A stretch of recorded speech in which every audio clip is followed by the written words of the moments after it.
여기 계신 분 중에 절반은 골관절염이 있으실 것 같은 나이세요. 그래서 사실 이제 강성 척추염 환자라고 골관절염 없는 건 아니거든요. 그래서 일종의 노화다 이렇게 이해하시면 좋아요. 이걸 이제 질병으로 정의할 건가 아닌가 하는 거는 내가 얼마나 불편한가, 내가 이것 때문에 얼마나 괴로움을 당하는가, 이런 거에 의해서 이걸 질병이라고 불러줄 건지, 그리고 이걸 치료를 할 건지 말 건지 이렇게 결정된다고 보시면 돼요. 그래서 이제 미국의 NIH라고 굉장히 큰 보건국 관리국이 드디어 노화를 질병으로 규정했어요. 근데 이건 무슨 뜻이냐? 안 늙어보겠다고 이제 인류가 작정하고 이제 연구하겠다 이 뜻이에요. 근데 이제 모르겠습니다. 몇십 년 뒤에는 정말 노화하지 않고 우리가 살 수 있는지 모르겠으나 지금 이제 현재 지금까지 발달한 의학으로서는 우리가 이제 한번 태어나면 생명이 있으면 없어지는 게 자연의 이치잖아요, 그죠? 그래서 그런 과정에서 생기는 하나의 현상, 뭐 이런 건데 이제 관절에 생기는 노화의 현상이 이제 결국 골관절염이다 이렇게 보시면 될 것 같습니다. 그래서 이걸 이제 병으로 볼 건가, 치료할 건가, 이제 이런 문제부터도 우리가 좀 생각을 해야 되고요. 이제 강성 척추염의 또 질환, 뭐 치료 이런 거하고 좀 다르겠습니다. 조금 더 철학적이라고 좀 볼 수는 있을 것 같고요. 그래서 우리가 이제 골관절염, 뭐 뼈관절염 이렇게 말합니다. 우리 흔히 옛날에는 퇴행성 관절염 뭐 이렇게 말했고요. 그래서 이제 골드링 캠페인을 한 달에 걸쳐서 유마티스 학회가 계속해서 전국의 대부분의 지금 의과대학 병원에서 지금 시행을 하고 있거든요. 그래서 수년째 하고 있습니다. 그리고 이게 골드링 캠페인 이렇게 쳐보시면 네이버 검색창 같은 데 보면 따로 홈페이지가 있거든요. 거기 보면 지금까지 교수님들이 막 강의했던 슬라이드도 다 올라가 있고요. 그 다음에 환자에 대한 중요한 좋은 교육 자료, 뭐 유마티스에 대한 정보 이런 거 많이 있습니다. 그래서 들어가셔서 보시면 좋고요. 왜 유마티스 의사들이 골드링 캠페인을 하느냐? 그 이제 골드 금이잖아요. 금이 반짝반짝거리고 이뻐서 이제 우리가 골드링이라고 하지 않고 옛날에 유마티스 관절염을 진단받으신 분은 금으로 치료하던 때가 있었어요. 유마티스 관절염을 금침 아시죠? 실제 유마티스의 효과가 있거든요. 금침이 금이라는 게 효과가 있습니다. 그래서 옛날에는 실제로 제가 처음 막 유마티스 내과 의사가 됐을 당시에도 금 주사가 남아 있었어요. 몇 년 안에 그냥 없어져 버렸습니다. 근데 왜냐면 자꾸 새로운 과학이 발달하면서 새로운 치료가 나오니까 금보다 더 부작용 없이 좋은 약이 많이 나온 거예요. 그러니까 금을 굳이 쓸 필요가 없어졌기 때문에 그 약은 퇴화한 거예요. 모든 약도 생명이 있거든요. 발전돼서 생기고 아주 긴 수명의 약도 있지만 어느 정도 또 지나면 그 약을 안 쓰게 되고 또 더 새로운 약이 대체하고 뭐 이렇게 됩니다. 이 강성 척추염의 생물학적 제재도 새로 태어난 약에 가깝거든요. 이제 그런 건데 이제 얼마까지 쓸지는 모르겠습니다. 우리가 가장 장수하는 약 중에 하나가 아스피린이잖아요. 굉장히 오래됐지만 이제 아스피린도 곧 없어질 것 같은 기미에 여러 가지 학문 자료와 보도가 많이 나오고 있습니다. 이제 대체하는 약들이 워낙 많으니까요. 그리고 이제 링이라고 하는 거는 우리 유마티스 관절염 환자, 뭐 그냥 관절염 환자 마디가 굵어지시잖아요. 관절염 아니라도 나이가 들면 마디가 굵어서 이 결혼할 때 꼈던 반지 안 들어가잖아요, 그죠? 그거 당연한 건데 이제 유마티스 환자는 특히나 더 부으니까 젊은데도 반지가 안 들어가고 이렇게 돼서 우리 의사들이 열심히 치료해서 옛날 반지를 다시 끼게 해드리겠다. 뭐 이런 약간의 약속 섞인 그런 캠페인이라고 보시면 되겠습니다. 그래서 유마티스 내과 의사들이 골든 캠페인을 하고 있고요. 이제 본론으로 들어가서 퇴행성 관절염은 아까도 말했듯이 그냥 기계가 다른 거다. 기계가 이제 수명이 됐다. 이렇게 보시면 돼요. 우리가 옛날에는 황 감독님은 마을에서 잔치를 했다고 합니다. 저도 이제 잘 모르는데요. 저희 윗세대 어른들 보면 그죠? 환갑을 넘기기 어려웠죠. 근데 이제 요새는 감염이 잘 조절되고 영양이 해결되면서부터 다 이제 거의 60은 누구나 넘기는. 요새는 환갑잔치 안 하시죠? 요새는 오히려 하는 게 흉이라고 또 하시더라고요. 그렇게 해서 그만큼 이제 오래 살게 된 거예요. 근데 관절은 그만큼 연한이 안 되는 거예요. 그러니까 오래 살게 되면서 이게 이제 새로운 문제로 급부상하기 시작했어요. 옛날에는 골관절염 오기 전에 다 돌아가신 거예요. 다른 병으로. 근데 이제 다 오래 사시니까 골관절염 병이 이제 중요한 병이 된 거예요. 그렇게 됐기 때문에 노인들이 호소하는 대부분의 관절염이 골관절염이고, 또 대부분 우리 유마티스 내과에 오시는 분은 본인들이 다 유마티스 관절염이라고 믿고 계세요. 굳게 믿고 있어요. 왜냐면은 저랑 이주연 선생님은 류마티스 의사니까 저 과에 가면 나는 류마티스 관절염이야.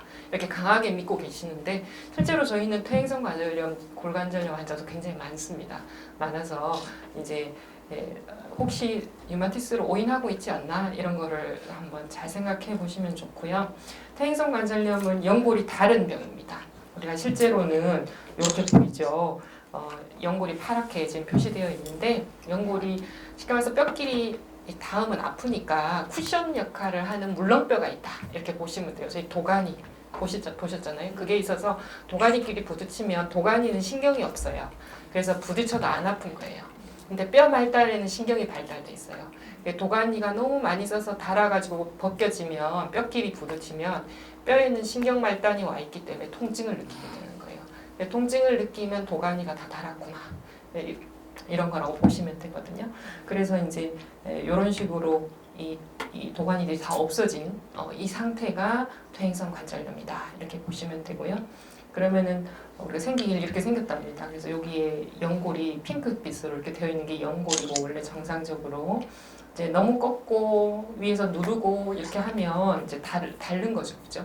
닳는 거고 물론 이제 저희 류마티스 의사들이 류마티스 관절염만 연구하는 게 아니고 퇴행성 관절도 열심히 연구하고 있어요. 왜냐면은 유병률이 훨씬 높으니까요. 사실은 퇴행성 관절염을 안 앓는 사람은 사실 없거든요.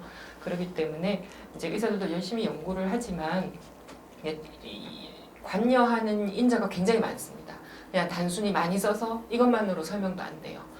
생각해보면 공주처럼 평생 집에서 설거지 한 번 안 하던 사람도 뼈 관절이 다 내려놓으면서 퇴행성 관절 오는 분도 계시거든요. 그래서 그러면 꼭 쓰는 것 말고 다른 원인도 있구나. 이제 의사들이 실제로 그런 일을 보니까요. 여러 거 뭐 호르몬도 관계하고 여러 가지가 굉장히 관여가 많은 것으로 알려져 있지만 하나의 원인이 아니기 때문에 아직 치료가 안 됩니다. 강희선 척추염이 왜 생물학적 제재를 쓰면 드라마틱하게 좋아지냐면요. 그게 바로 원인 물질이기 때문입니다. 원인 물질 정확하게 찾았기 때문에 걔를 딱 찾아내주면 드라마틱하게 좋아지거든요. 근데 퇴행성 관절염은 이유가 너무 많은 거예요. 나이 든 거, 여자는 호르몬, 무게 많이 나가는 거 뒤에 나오겠지만 여러 가지가 있는데 이거를 다 교정을 못 해주니까 실질적으로 실제 나이를 교정하기가 불가능하잖아요, 그죠? 그러니까 치료가 안 되는 거예요. 근본적인 치료는 더 어렵다 이렇게 보시면 됩니다. 그래서 증상은 주로 무릎 관절염 많이 오죠. 우리나라 서양은 고관절이 많이 온다고 하거든요. 아마 이 생활 방식이나 이런 거랑 관계 있을 것 같아요. 우린 자식 생활하고 뭐 이런 거랑 관련 있을 거라고 보는데 무릎 관절염이 많이 오고 그다음에 오래 걸으면 보통은 통증이 되게 심해지고 많이 쓰면 아프다 이 뜻이죠, 그렇죠? 아까 강희선 척추염은 아침에 일어날 때 아프고 뒤에 가서 생활 좀 하면 풀린다고 했잖아요. 퇴행성은 반대예요. 처음은 밤새 쉬었기 때문에 좀 기계를 움직일만 한 거예요. 근데 기계를 또 가동하면 또 아픈 거죠. 그러니까 오후 되면 더 아프고 사용하면 더 아프고 이렇게 되는 거예요. 그리고 바르게 섰을 때 이제 무릎 사이 주먹 하나 벌어진다. O자 다리. 우리 할머니들 보면 목욕탕 가면 이렇게 O자 이렇게 보이잖아요, 그죠? 이제 그런 것들이 다 이제 안쪽에 연골이 다르면 이렇게 O자처럼 휘게 돼요, 무릎이. 그래서 그런 모양이 달라지고 그다음에 이제 흔히 관절에서 소리 난다 이렇게 많이 표현을 해요. 내 귀에 들린다 이렇게 말씀하세요. 실제 들리거든요. 본인은 옆에 사람은 잘 안 들리고 심할 때 옆에 사람은 들릴 때도 있어요. 그걸 연발음이라고 하는데 이제 통증이 없이 연발음만 있는 거는 병은 아니에요. 그래서 그냥 소리 난다고 병원에 진료받으러 오시는 분도 계시거든요. 근데 그거는 병은 아니고요. 그냥 아프면서 소리가 나고 뻑뻑하고 이러면 이제 골관절염의 하나의 그냥 증상 중에 하나다 이렇게 보시면 되고, 그 다음에 한 번 생긴 통증이 한 며칠은 막 지속되고, 대부분 연골에 이제 통증 손상받은 게 회복할 때가 시간이 걸릴 거니까요. 그래서 흔히 우리가 보는 퇴행성 관절염 환자들 전형적인 무릎 사진 모양이에요. 보시면 여기가 쑥 들어갔죠. 여기도 쑥 들어갔죠. 이게 왜 그러냐면 오른쪽 무릎이 많이 아프신 분이에요. 이분은 많이 아파서 여기를 안 디딜라고 해요. 사람은 아프면 자꾸 힘을 안 주려고 무의식 중에 이렇게 다 반대편으로 힘을 옮기거든요. 그러면 이제 이 부분에 근육이 다 빠져요. 근육이 다 빠지면서 오히려 근육이 쑥 들어가면서 없는 것처럼 이렇게 보이는 거예요. 그래서 이렇게 보면은 우리가 이것만 봐도 이쪽 무릎이 많이 아프셨네요. 의사들이 이렇게 맞추잖아요. 점자기처럼. 점자기처럼 맞춘 게 아니고 모양을 보고 이렇게 맞출 수 있어요.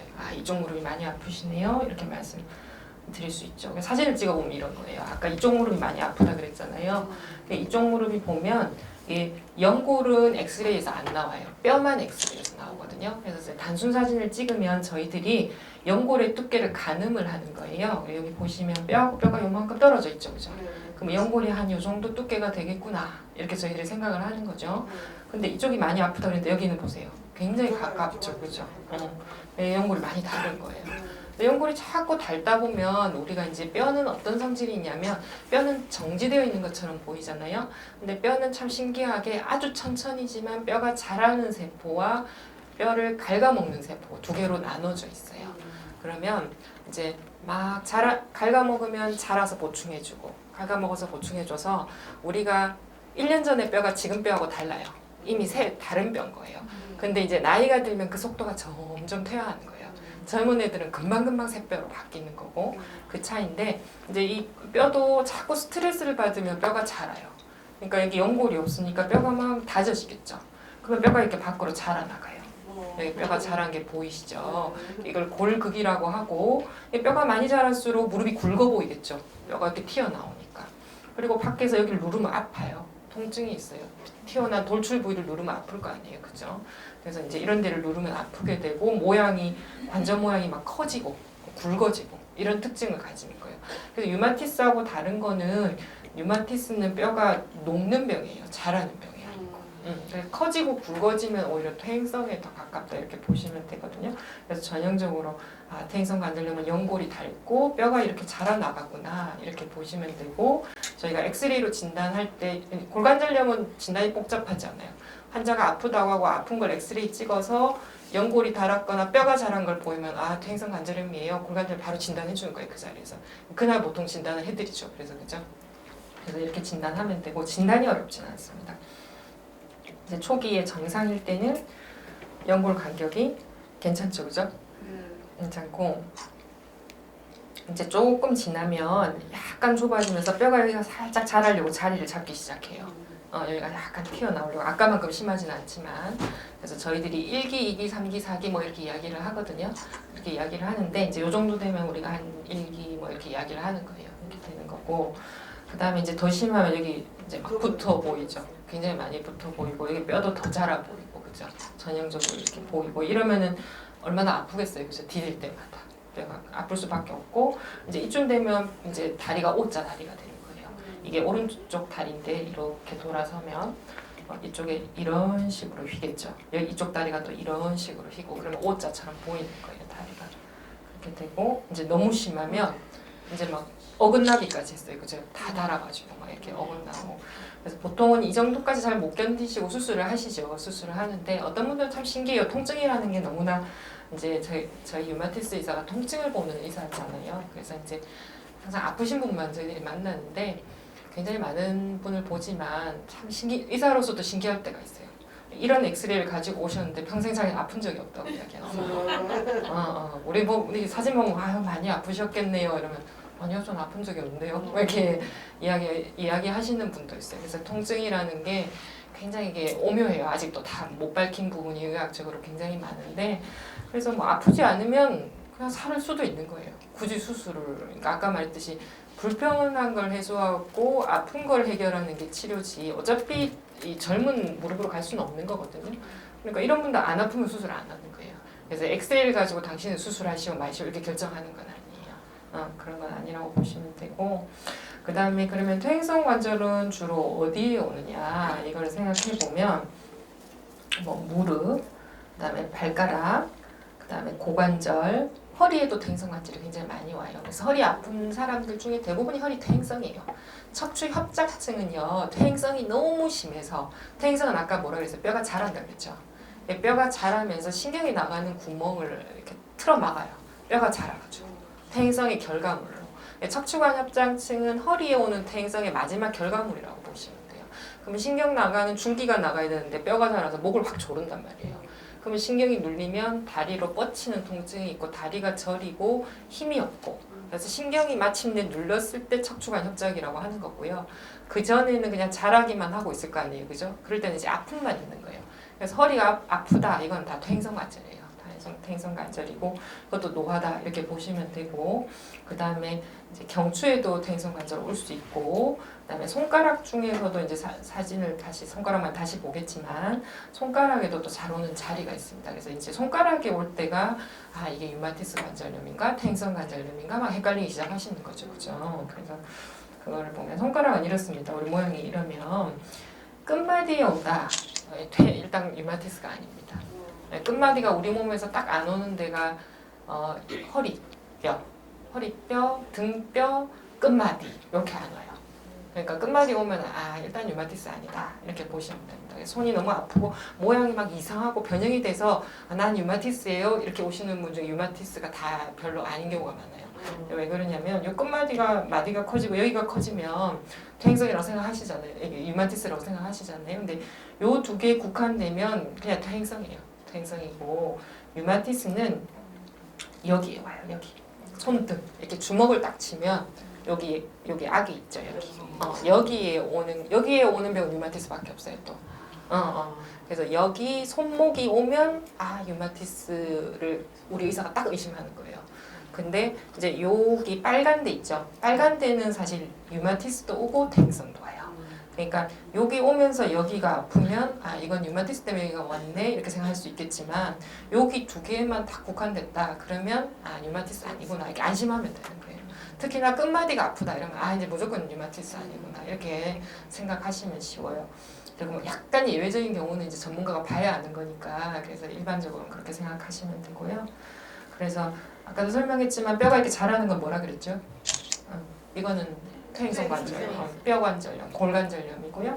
류마티스는 여기서부터 뼈가 이렇게 녹아 들어가요. 그래서 류마티스는 마디가 굵어 보이지만 그거는 관절을 싸고 있는 막이 부어서 굵은 거지 실제 뼈는 녹고 있어요. 자라는 게 아니고 그게 다른 거라고 보시면 되고 그래서 오히려 만져보면 류마티스는 말랑말랑하고요. 퇴행성 만져보면 마디가 딱딱하죠, 그죠? 오히려 그런 차이라고 보시면 돼요. 물론 만지면 둘 다 아프겠죠, 그죠? 아프긴 아프겠죠. 그래서 이제 엑스레이 보면 이제 전형적인 퇴행성 관절은 이런 식으로 뼈가 자란다고 말씀드렸어요, 그죠? 여기가 좁고 그런데 우리가 특별하게 보는 퇴행성 관절, 손에 오는 퇴행성 관절이 있는데 우리가 녹는 퇴행성이다. 환자한테 제가 주로 그렇게 설명해드리거든요. 녹는 퇴행성이다 하는데 요거하고 조금 틀리죠, 그죠? 얘는 좀 뭔가 지글지글거리고요, 막 쥐파먹은 것 같고요. 골극은 생기긴 생겼어요, 그죠? 얘도 생기겠지만 지글지글거리면 이거는 안에서 뼈가 녹은 퇴행성이에요. 아까 녹는 거는 류마티스라고 했잖아요. 그러니까 류마티스의 성격을 가지는 골관절염이 있어요. 굉장히 아파요, 이 골관절염이. 그러니까 류마티스만큼 아픈 거예요. 이건 녹으니까 뼈가 녹고 있으니까 얼마나 안에 염증이 심하겠어요, 그죠? 그래서 이 녹는 퇴행성은 40대도 굉장히 많습니다. 40대 여자들 많고 그 다음에 40대부터 쭉 진행해서 50, 60대 되면 변형이 심각하게 류마티스보다 변형이 더 심합니다. 거의 관절이 다 돌아가고 이러는데 아직 녹는 퇴행성도 치료가 아직 개발이 안 돼 있어요. 그래서 너무 많이 아파서 소염제 쓰고 뭐 진통제 쓰고 이런 거 막 열심히 하지만 변형을 막는 획기적인 약은 거의 없습니다. 아직까지는. 의사들이 굉장히 열심히 연구를 하고 그러니까 의사가 눈에 보이기에도 3개월에 한 번 볼 때마다 변형이 되는 사람도 있어요. 그런 사람은 이제 류마티스보다 변형이 더 빠른 거예요. 그런 사람들은 너무 안타까워서 아직까지는 논문 단계고 교과서에 실리진 않았지만 류마티스 약을 좀 빌려와서 쓰기도 합니다. 이럴 때는. 근데 이제 그런 경우는 환자랑 서로 이야기를 해서 환자분이 그거라도 한번 해보겠다 이렇게 하신 경우는 이제 저희들이 써보기도 하기도 합니다. 근데 그래도 류마티스는 류마티스 약 쓰면은 멈추거든요. 잘 못 멈추는 것 같습니다. 그래서 굉장히 이런 경우는 삶의 질도 많이 떨어질 것 같고 때로는 류마티스보다 더 힘들어하시는 경우도 있고 그런 것 같습니다. 그래서 이제 전형적으로 보면 끝마디 이렇게 부어 있죠, 그죠? 이렇게 끝마디가 커져 있죠. 이건 딱 보면은 아 퇴행성 관절이구나 이렇게 알 수 있죠. 여기 괜찮잖아요, 그죠? 여기도 괜찮고, 그러면 퇴행성 관절입니다. 엑스레이 찍어보면 저희 환자분인데 이 끝마디들이 뭔가 좀 수상해 보이죠, 그죠? 확대를 한번 해보면 여기 끝마디 보면 지글거리죠. 이게 녹는 퇴행성입니다. 녹는 퇴행성. 여기 보면 골격이 진하게 나와 있지도 않고 약간 지글지글거리고 있잖아요, 그죠? 이게 전형적인 녹는 퇴행성입니다. 퇴행성이고. 그리고 이제 우리가 겉으로 보기 이렇게 마디가 굵어 보이는 거를 뭐 이런 결절 이름을 붙여놨어요. 그냥 이런 의사가 이름을 붙여서 이런 이름을 붙인 거고요. 뭐 의미 없고 그냥 뼈가 커졌다 뭐 이런 의미입니다. 그리고 이제 퇴행성의 원인은 뭘까? 원인을 알면 그래도 조금 우리가 약간 완화시킬 수 있잖아요. 그래서 뭐 1번은 노화입니다, 사실은. 그래서 우리가 해결을 못하는 거죠. 완벽하게 해결을 못하는 거고 늙는 걸 막는 사람이 누가 있겠습니까? 가는 세월 아무도 못 막잖아요, 그죠? 근데 또 우리가 노력해서 좀 할 것들이 있는데 우리가 다친 관절의 퇴행성이 일찍 옵니다, 나이 들어서. 그래서 젊을 때 스포츠 손상 이런 거 좀 조심해야 됩니다. 그래서 젊을 때 발목 자꾸 삐고 꺾이는 사람은 발목 관절염이 일찍 옵니다, 나중에. 그다음에 뭐 사고 당해서 무릎을 세게 다쳤다든지 교통사고 그런 사람들은 무릎 관절염이 일찍 옵니다. 그래서 너무 격렬한 스포츠 하시다가 다치지 않도록 젊은 사람들은 조금 조심할 필요는 있고요. 그다음에 이제 비만, 이제 제가 강조하고 싶은 게 이겁니다. 비만입니다. 그래서 우리가 이제 여러 연구를 해보면 지방 세포에서 퇴행성 관절을 나쁘게 하는 호르몬을 낸다는 게 다 밝혀져 있습니다. 그래서 실제로 환자분들, 특히 녹는 퇴행성 환자들도 그렇고요. 염증성 류마티스 관절염도 마찬가지입니다. 몸무게를 좀 줄이면 좀 완화되는 걸 알 수 있어요. 환자분도 실제로 느끼기도 하시거든요. 그만큼 표준 체중을 유지하는 게 굉장히 중요합니다. 나이 들으면 나이살이 있지 않냐? 학문적으로 나이살은 없습니다. 나이 들어도 표준 체중 유지해야 됩니다. 나이 들수록 표준 체중을 유지해야 되고요. 나이 들면 기초대사량이 급격히 떨어지기 때문에 중년에 먹던 거 그대로 먹고 움직이는 거 똑같이 움직이면 무조건 살찝니다. 왜냐면 이제 세포의 노화가 일어나서 세포가 에너지를 안 씁니다. 그래서 똑같이 하면 무조건 찌게 되어 있거든요. 그렇기 때문에 나이가 더 들면 먹는 걸 조금 더 줄이든지 아니면 움직임을 조금 더 늘려보려고 애를 써야 되는데 이제 나이가 들면은 자꾸 관절이 나빠져서 움직임을 늘리는 게 쉽지 않잖아요. 그렇기 때문에 사실은 제가 늘 강조하는 게 40대, 50대 중년에 운동한 사람하고 안 한 사람하고 7, 80대 완전 달라진다 이런 얘기를 하는데 그때 근육을 키워놓고 운동을 해놓은 사람은 대사가 건강해져 있기 때문에 기초대사량이 유지가 되기 때문에 나이가 들어도 살이 잘 안 찝니다. 근데 그때 운동을 못했다. 그러면 그냥 나이살이 계속 찌는 겁니다. 그리고 지방 늘어나면 계속 우리 류마티스 질환도 안 좋아지고 퇴행성도 안 좋아지고 그렇게 됩니다. 그래서 건강에 적당한 움직임과 건강한 식사 이거는 가장 뭐니 해도 기본인 것 같습니다. 사람들의 심리가 그런 것 같습니다. 아프면 뭔가를 더 먹어야 될 것 같은 생각이 들어요. 얘를 먹으면 나을 것 같고 매일 TV에 광고를 합니다. 그죠? 저걸 먹으면 내가 나을 것 같은 느낌이 딱 드는 거예요. 거의 이제 전도 당한 거죠. 그런데 실제로 뭘 안 먹어야 좋아지는 병이 대부분입니다. 대부분이고 뭘 먹어서 도움은 안 되고요. 그리고 가장 중요한 거는 TV에 나와서 광고를 하는 건 원래 전문의약품은 광고 허락이 안 돼 있어요. 법적으로. 광고를 하는 건 전문의약품이 아닙니다. 그래서 지금까지 제가 드린 약을 어디 TV에 나와서 광고하는 거 한 번도 본 적 있으십니까? 없죠, 그죠? 전문의약품은 법적으로 광고가 불허되어 있습니다. 전문가에 의한 처방만 가능하게 되어 있기 때문에 광고가 안 되고요. 광고를 한다는 뜻은 일단은 약이 아니라는 뜻이고 약이 아니라는 뜻은 약효가 없다는 뜻입니다. 약효가 입증이 안 돼 있기 때문에 식품입니다. 식품은 두 가지 특징이 있거든요. 약효가 없다. 두 번째, 몸에 별로 해롭진 않다. 별로 해롭진 않아서 정부에서 놔두는 겁니다. 그냥 너희 마음대로 장사하라고 그냥 그런 겁니다. 그게 식품이고요. 그래서 그 광고를 믿고 그 사람들 말은 또 굉장히 잘 믿어져요. 저걸 없던 병이 있던 병이 다 없어질 것 같은 느낌 막 드는 거죠. 홀리는 거예요, 사람은. 또 그게 그 사람 기술이니까, 그죠? 우리가 이제 또 순진한 사람 다 빨려 들어가는 거예요. 요즘은 밀크 시슬이 유행이더만요. 그 다음에 크릴 오일. 주기가 늘 바뀝니다. 또 몇 개월 지나면 또 뭐가 오고 논이 한물 가고 이제 크릴 오일로 갔습니다. 저희는 이게 시대의 흐름을 읽을 수 있어요. 진료실에 앉아 있으면. 그게 진짜 효과가 있으면 그게 왜 바뀌겠습니까? 흐름이, 그죠? 진짜 그게 효과가 있으면 그걸 계속 약으로 쓰고 있어야죠, 그죠? 그게 이제 3개월 지난다고 또 다른 거 팔아먹고 3개월 전 이제 다 집집마다 다 샀거든요. 그 다음에 이제 크릴 오일 또 팔아야 되는 거야. 또 집집마다 다 사면 이제 그거 또 바뀔 거예요, 또.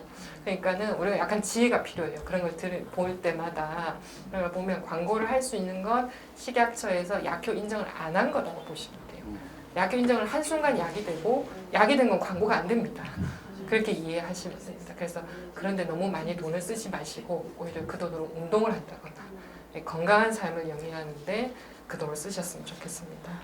그리고 여행도 가고 이렇게 좋은 거 보고 이런 거 하시는데 돈을 쓰십시오. 그리고 이제 유전적 요인이 있습니다. 아까도 말했듯이 40대도 고관절염 온다 그랬잖아요. 아까 그 녹는 퇴행성은 모계적으로 굉장히 강하게 유전합니다. 그래서 어머니가 그러면 딸이 잘 그러고요. 그래서 가족력이 굉장히 강합니다. 그래서 막 저희는 모녀가 다니는 골관절염 환자들도 막 제법 있거든요. 그래서 그런 경우들이 유전이고요. 유전인데 엄마 아빠를 오늘날 갑자기 바꿀 수 없지 않습니까? 그럼 이것도 해결이 안 되는 겁니다. 결국은 그죠? 해결이 안 되는 거고 우리가 결국 할 수 있는 건 한 요 정도입니다. 그죠?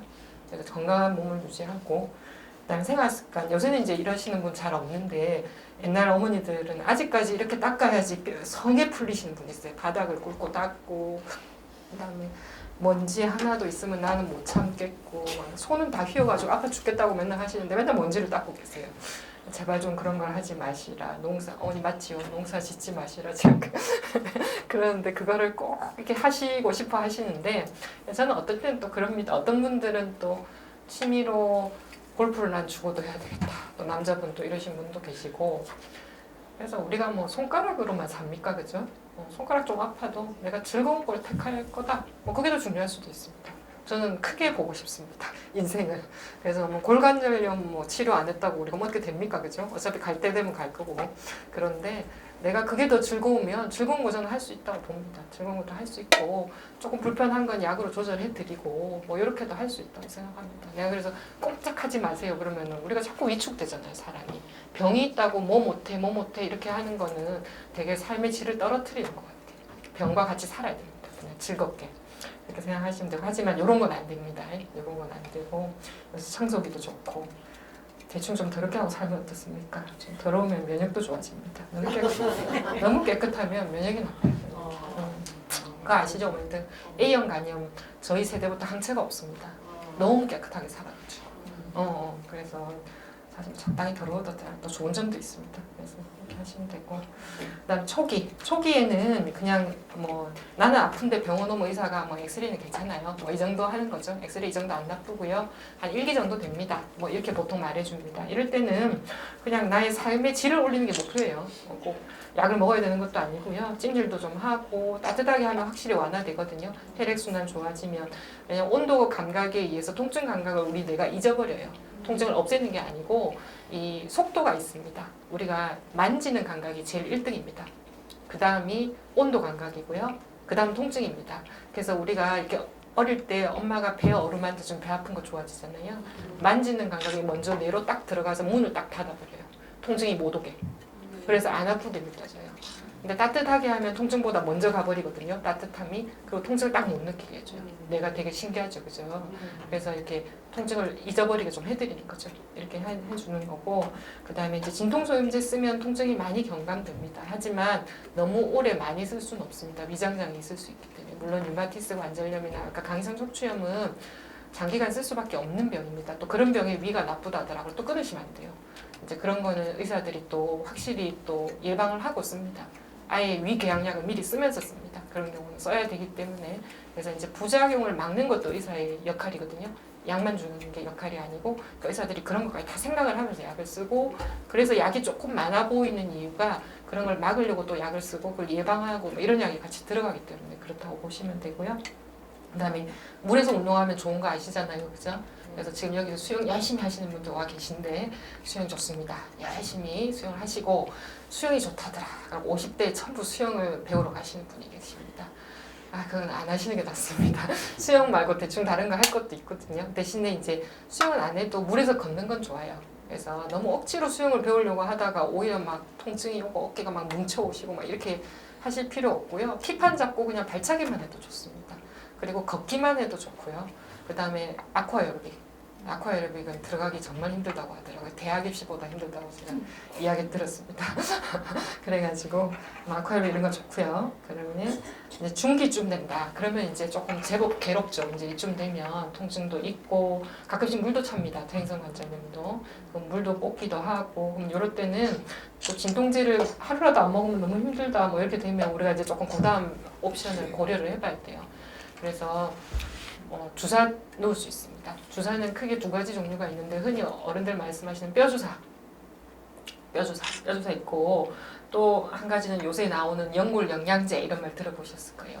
그래서 그 하이얼루로닉 애시드라고 하는 건데 원래 그 관절 안에 들어있는 끈적끈적한 물입니다. 우리가 이 관절 안에 보면 원래 물이 들어있어요. 기름 같은 게 들어있는데 나이가 들면 걔가 끈적끈적한 게 점점 없어져요. 물처럼 돼버려요. 물처럼 돼버리고 양도 줄어들고 이런 노화 현상입니다. 그래서 요거를 밖에서 이제 합성을 다 할 수 있어요. 과학기술이 얼마나 발달했어요. 그래서 합성을 딱 할 수 있어서 주사로 딱 나와서 주사를 놔줄 수 있어요. 그러면은 한 3, 4개월, 한 6개월까지는 걔가 좀 윤활 역할을 조금 해준단 말이죠. 그럼 뼈끼리 부딪히는 걸 약간 완충해주겠죠, 그죠? 그럼 통증이 좀 줄어들어요. 근데 또 그걸 하면 연골이 재생된다더라. 또 이런 허위 광고에 속으셔가지고 또 6개월마다 줄 서서 그거를 꼭 맞아야 되겠다. 이렇게 생각하시는 분인데 재생해주는 그런 거 없습니다. 아직 재생하면 바로 노벨상 탑니다. 이게. 그래가지고 그런 건 아니고 통증을 완화하는 게 목적이다. 그래서 너무 아프면 뭐 6개월보다 좀 앞에 놓을 수도 있겠지만 6개월보다 좀 앞에 놓으면 보험이 안 되고요. 국가에서 6개월 만에만 놓을 수 있다 이렇게 걸어놨거든요. 그러면 안 아프면 7, 8개월 계셔도 됩니다. 6개월 그날에 딱 와서 맞아야 되는 거 아니고요. 이거는 통증을 완화하는 방법이다 이렇게 보시면 되고, 그 다음에 파스 붙이고 뭐 이런 거 있죠. 그런 것도 다 도움됩니다. 그러면 되고 찜질도 되고 뭐 온갖 방법을 다 동원하면 되고요. 그 다음에 이제 스테로이드 뼈주사 이야기인데, 뼈주사는 이제 스테로이드는 너무나 좋은 약입니다. 사실은 굉장히 좋은 약인데 잘못 알려져 있어서 오남용을 하는 게 굉장히 심각합니다. 퇴행성 관절염에 스테로이드 쓸 수 있습니다. 저도 저랑 손가락 딱 걸고 약속하신 분만 스테로이드 놔드리거든요. 그래서 원칙이 있습니다. 심장이 너무 나쁘고 그 다음에 콩팥이 너무 안 좋아서 수술이 안 되시는 분, 근데 나는 너무 아파서 화장실도 못 가겠다, 이런 사람도 뼈주사 놔야 됩니다. 나와서 화장실로 가고 삶의 질을 영위해 드려야 되잖아요, 그죠? 근데 이제 뼈주사의 폐해를 줄이려면 3개월에 한 번 이상 맞으면 안 됩니다. 그러면 이제 또 다른 데가 망가지기 시작하거든요. 그렇기 때문에 이제 1년에 딱 3, 4번 맞겠다고 저한테 약속하고 저 몰래 또 딴 병원 가서 또 안 맞고 온다고 약속을 하신 분만 그런 조건 하에서만 제가 놔드립니다. 그런 분들은 놔드리고, 그렇지 않은 분들은 뼈주사는 웬만하면 이제 마지막이고, 뼈주사 놓을 쯤 되면 그냥 수술을 하는 게 좋습니다. 수술할 병은 약으로 백날해도 안 됩니다. 저도 내과 의사지만 수술 별로 안 좋아하거든요. 근데 퇴행성 관절염은 제가 적극적으로 수술하자고 합니다. 왜냐하면 3기, 4기 넘어가면 아까도 말했듯이 기계가 달았는데 약으로 연골 재생 절대 안 됩니다. 약 연골 재생된다고 허위 광고하는 건 전부 다 제가 고발해버리고 싶은 심정입니다. 원래 재생 안 되는 조직입니다. 안 되는 조직에서 안 되고, 그러면 결국은 인공관절 해야 됩니다. 그래서 인공관절은 그렇게 위험한 수술도 아니고요. 적극적으로 마취만 할 수 있는 심폐기능이면 할 수 있습니다. 마취를 이제 못하는 그런 분들이 이제 조금 안타까울 뿐이지만, 마취만 할 기능을 가지고 있으면 이제 이런 분도 이제 인공관절로 바꾸신 거죠. 그래서 요 정도 해서 요새는 마취 기술도 좋아서 별로 안 아프게 잘 할 수 있고요. 그 다음에 하면 잘 걸어 다니시고 남은 생에 가고 싶은 데 가고 아프다 소리 안 하고, 그 다음에 진통제 그렇게 많이 안 먹어도 되고 삶의 질이 완전 달라지기 때문에 퇴행성 관절에 무릎 관절염 심하신 분은 저는 적극적으로 수술해야 된다고 봅니다. 수술해야 된다고 보고, 그 다음에 이제 약물은 제가 일단 말씀으로 다 설명을 했거든요. 근데 몇 가지만 추가를 하면, 글루코사민이 한때 엄청나게 유행을 했습니다. 한 20년 전. 안 먹어본 사람이 없을 정도로, 그죠? 다 유행을 했는데, 글루코사민도 연골을 재생한다 이래가지고 엄청나게 떠들었거든요. 다 거짓말로 밝혀졌습니다. 연골 재생 안 되고요. 근데 통증을 약간 완화하는 효과가 있습니다. 그러니까 진통제를 너무 많이 먹는 것보다는 글루코사민 몸에 해롭진 않으니까 똑같이 먹어서 진통 효과를 완화해도 진통 효과 완화하는 것도 중요한 치료잖아요. 퇴행성 때는 원래 근본적으로 못 고치니까. 그래서 그런 목적으로 글루코사민을 쓸 수 있고, 이제 글루코사민은 그래서 정부에서 약에서 그냥 빼버렸어요. 이제 효과가 오히려 좀 없다는 논문이 더 많이 나온 거예요. 그래서 이제 식품으로 다시 빠져버렸어요. 옛날에는 글루코사민 처방도 했거든요. 입증이 되면 이게 약에 대해서 들어와요.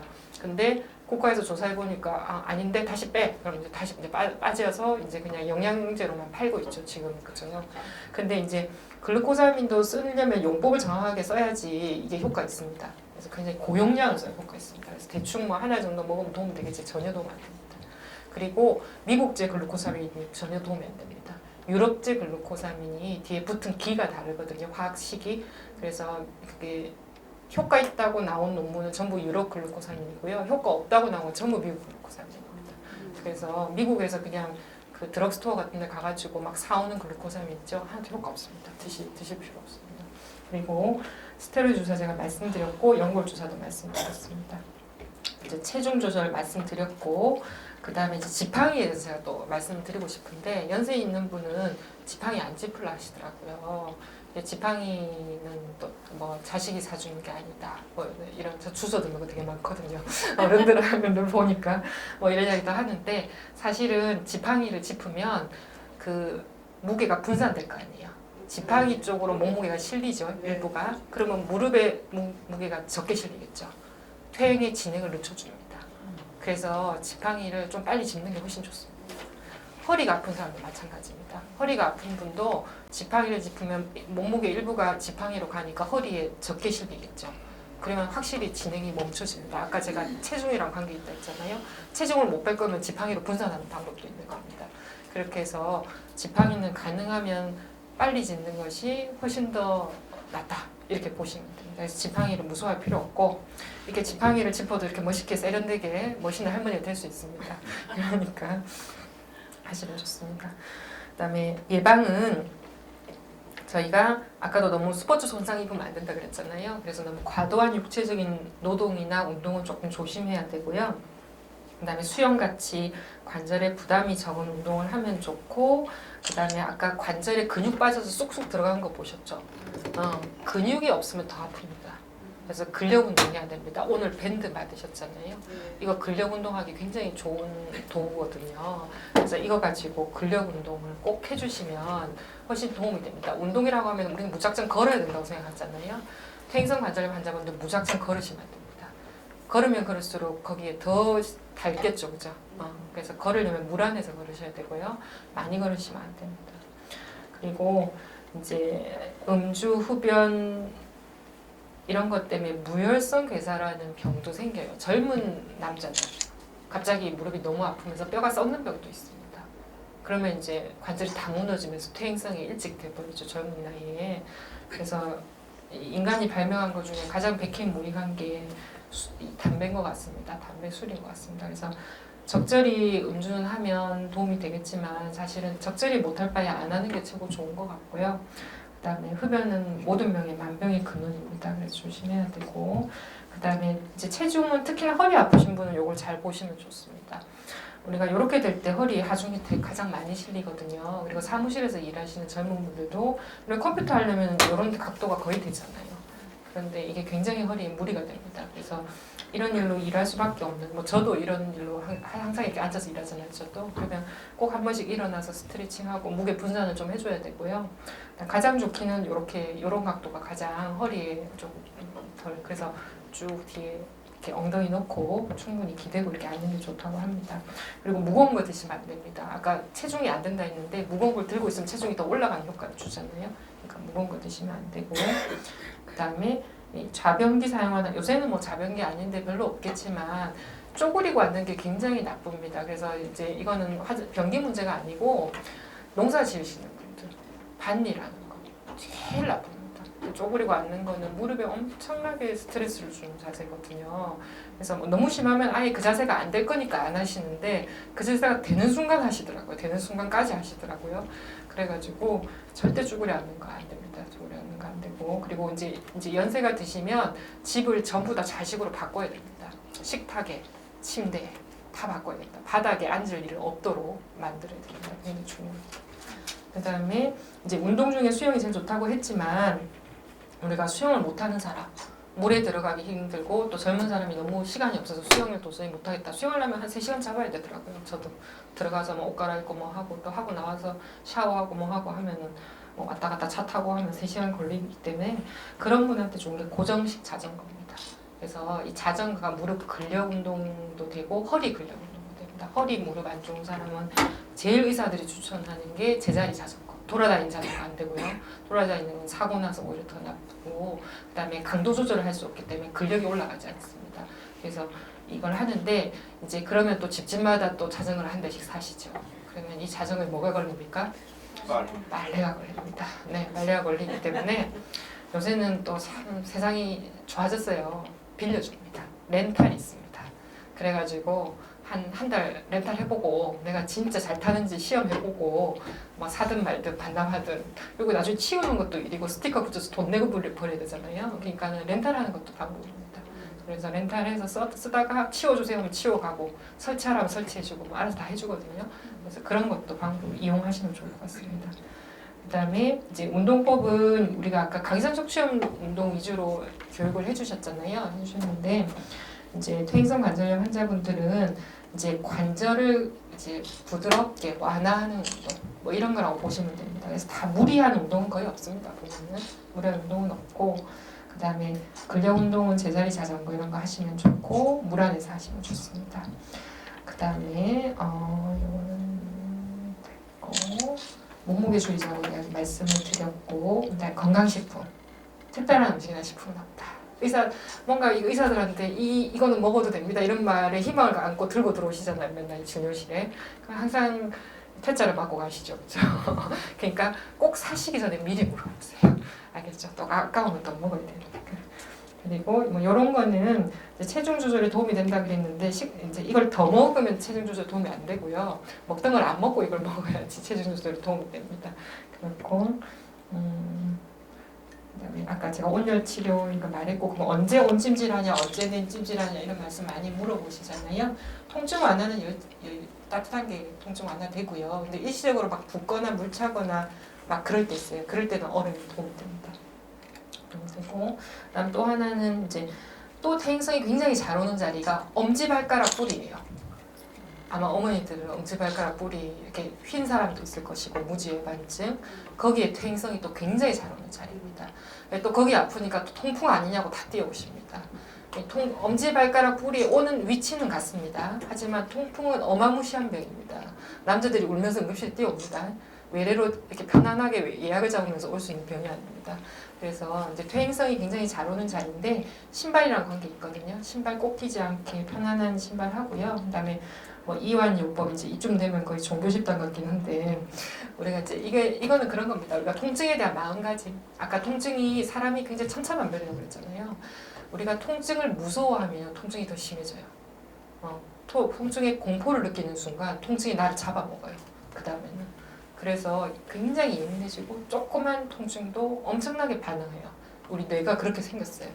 그래서 이제 만성 통증에 아주 오랫동안 시달리면 통증이 굉장히 예민해집니다. 이 성격이 예민한 건 완전히 또 다른 거예요. 이건 딴 이야기거든요. 그래서 굉장히 예민해서 굉장히 힘들게 되는데 이럴 때는 이제 자율신경을 편안하게 하는 이완요법을 좀 사용하면요. 약간 덜 불편하게 느껴지는 순간들도 있습니다. 그래서 뭐 명상을 한다거나 깊은 심호흡을 한다거나 뭐 아니면 종교가 있으면 기도를 하셔도 좋고 아니면 뭐 숲에 가서 이제 나무들하고 이렇게 딱 좋은 공기도 마시고 이런 것도 통증에 도움이 됩니다. 신기하게. 그렇고 그다음에 처방한 약을 규칙적으로 먹는 게 중요한데 이제 어떤 분들은 약을 먹으면 효과가 좋았단 말이죠. 그럼 그 약을 가지고 먹었다 말았다 하시는 분이 계셔요. 의사들이랑 다 의논을 하면 돼요. 약 안 먹는다고 의사들 절대 혼 안 냅니다. 특히 퇴행성 관절은 약을 안 먹어도 안 아프더라고 하면 의사들이 기쁘죠. 왜 혼을 냅니까? 그죠? 류마티스 관절염은 혼냅니다. 좀. 그건 좀 딴 병이고요. 근데 이제 퇴행성 관절은 그 정도 좋아졌으면 우리가 의사가 약을 이렇게 해봅시다. 요거는 빼보고 요건 조절해보고 줄여보고 이렇게 단계적으로 계획이 있거든요. 근데 뚝 끊고 또 안 오시고 또 아파서 또 오시면 또 센 약을 먹는 거예요. 또 센 약을 먹다가 또 좋아지면 또 약 끊는 거죠. 그럼 또 다음은 그게 반복인 거예요. 계속. 그러니까 의사들한테 의논하면 됩니다. 저랑 이주연 선생님 전혀 안 무섭습니다. 그래가지고 의논하시면 됩니다. 예, 마지막 슬라이드가 가을입니다. 단풍 보셨어요? 네. 그래서 제가 이거를 건 이유는요. 아까도 잠시 말씀드렸지만 생명이 있는 게 결국은 언제는 가는 것 같습니다. 그렇죠? 그래서 결국은 노화하고 아프고 그러는 게 인생인 것 같은데 우리가 이제 나이가 들면 지혜가 늘잖아요. 기력은 없어지고 통증은 늘고 저는 아직 뭐 어르신들보다는 어리지만 굉장히 다양한 계층의 많은 분들을 만나게 되잖아요. 연세 있는 분도 많이 만나고 이야기도 나누고 이러면 저도 지혜도 얻고 배우는데요. 가끔씩 제가 막 이렇게 아기 같은 할머니도 있어요. 가끔씩 만나면. 그럼 제가 막 어머니 우리가 한번 살았으니 언젠가 죽는 거 아니겠습니까? 아파야 죽지요. 그냥 죽겠습니까? 뭐 이런 이야기를 하면서 오히려 제가 막 달래기도 합니다. 어떤 때는. 근데 이제 뭐 마음이 안 와닿겠죠. 뭐 어린 니도 나이 들어봐라 하면서 오히려 그렇게 하실 거예요. 그렇게 하실 건데 근데 이제 결국은 이게 이 생명의 그냥 자연스러운 현상을 우리가 이게 제3자 입장에서 나 밖으로 떨어져서 나를 이렇게 쳐다보면서 이렇게 그렇게 하는 생각, 고민 이런 것도 하면 퇴행성 관절도 그냥 어떻게 자연스럽게 가는 하나의 과정이구나 이렇게 받아들일 수 있을 것 같습니다. 그러면 오히려 통증도 좀 줄고 조바심도 좀 줄고 그러면 또 좀 덜 아프고 또 그럴 것 같다는 생각이 좀 들어서 제가 그런 이야기를 하고 싶어서 마지막에 떨어지는 낙엽을 제가 올려봤습니다. 네, 감사합니다.